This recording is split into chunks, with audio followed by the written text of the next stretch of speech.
291 আসনে প্রার্থী ঘোষণা তৃণমূলের। ভবানীপুর থেকেই লড়বেন মমতা প্রতিপক্ষ শুভেন্দু। শ্যামপুকুরে শশী, টালিগঞ্জে অরূপ, বন্দরে ববি, বালিগঞ্জে শোভনদেব, বেলেঘাটায় কুণাল।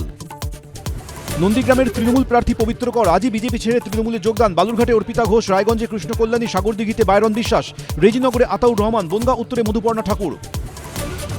অশোকনগরে তৃণমূল প্রার্থী রেশন দুর্নীতি মামলায় জেল খাটা জ্যোতিপ্রিয়। টিকিট পেলেন না পার্থ। বেহালা পশ্চিমে রত্না, মানিকতলায় শ্রেয়া, বারাসাতে সব্যসাচী।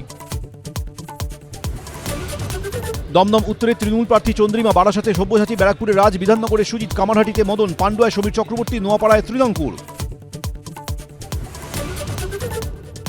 48 ঘন্টারও কম সময় ভোটের মুখে রাজ্য প্রশাসন ও পুলিশের শীর্ষ স্তরের খোল নলছে বদলে দিল কমিশন। উত্তর ও দক্ষিণবঙ্গের এডিজি বদল।